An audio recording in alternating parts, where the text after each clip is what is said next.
Didn't you know? Super Mario 64 is a 1996 historical documentary released on the Nintendo DS Lite and the 64th entry in the Super Mario series. As most fans are aware, Mario 64 was originally proposed to be a first-person shooter, gaining inspiration from games such as Call of Duty Black Ops 3. What you might not know, however, is that the final build we have today was made as a tribute to various historical events. The battle against King Bob-Omb was based on the 1941 siege of Leningrad. Bowser's submarine Dar Docks was inspired by the sinking of the Lusitania at the start of World War I. Tick-Tock Clock represents the creation of the social media platform TikTok, with its invisible walls being a reference to the wall that using TikTok puts between its users and any meaningful social interaction. And finally, Lethal Lava Land was based on the eruption of Mount Vesuvius over Pompeii in 79 AD. The volcano in Lethal Lava Land is unique, however, as lava never cools off. According to series creator Scott Cawthon, the reason the lava stays hot is because the stars inside of it consistently heat up the lava, which Cawthon claims to be how volcanoes remain hot in real life as well. Despite the historical basis of many levels, some of the stages in Mario 64 have other inspirations. For instance, Big Boo's Haunt was inspired by Luigi's Mansion for the Nintendo 3DS. This can be seen through the similar mansion layout, spinning dance room, outdoor shed, multitude of boos in the mansion, and the requirement of beating a certain number of boos before facing the final boss, King Boom Boo. In addition to this, there's also a level named Little Big Planet, which is a reference to a Mario Maker booter of the same name. Fans often praise Mario 64 for being an innovative title in the Mario series, but it actually took many of its assets and design choices from Super Smash Bros. Melee. Melee's influence is first noticeable through the climax of Mario 64, which ends the exact same way as Melee's adventure mode, with Mario fighting Godzilla as the final boss. The Metal Cap power-up is similarly a reference to the Metal Mario fight in adventure mode.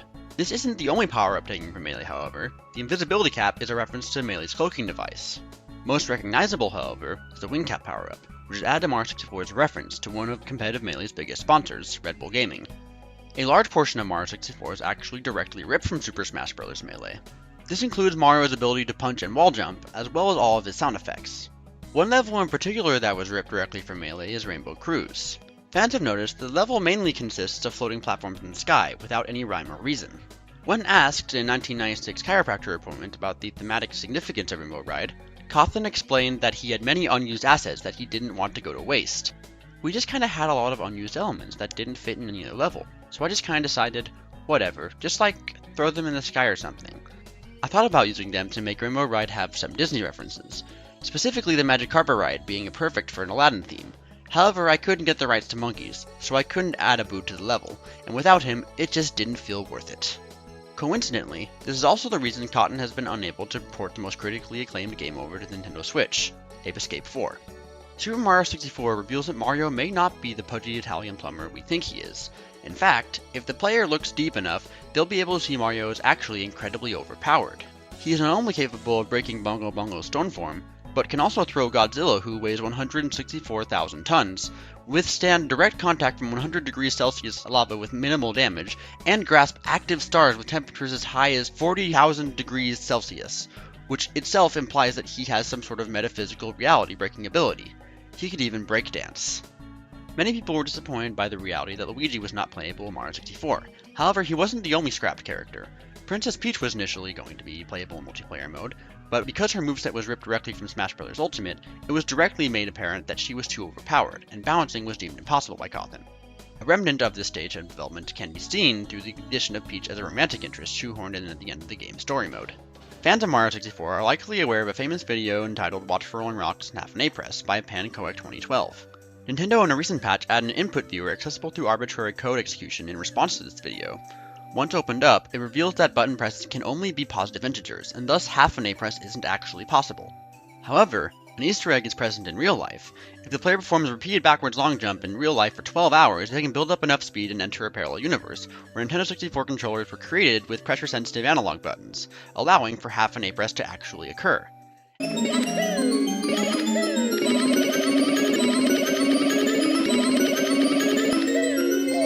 Interestingly, this was also the plot of the Flash's origin story. Super Mario 64 was the first Mario game to introduce whomps, giant concrete walls that must be destroyed using ground pounds. Their inclusion was a reference to Cawthon's favorite game as a child, Okami, for the Nintendo Wii. They are based off of the blockheads, who similarly require the player to break through their hard exterior.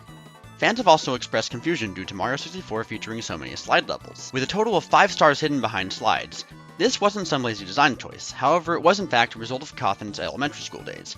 He explained in a 2003 therapy session that he never had the opportunity to use slides on the playground because of several kids who constantly bullied him. As a result, Cawthon decided to put in multiple slides of his own in Mario 64, so that he could finally fulfill his lifelong dream of going on a slide. Didn't you also know that the reason why Yoshi wasn't rideable in Mario 64 was due to complaints by PETA following Super Mario World's release?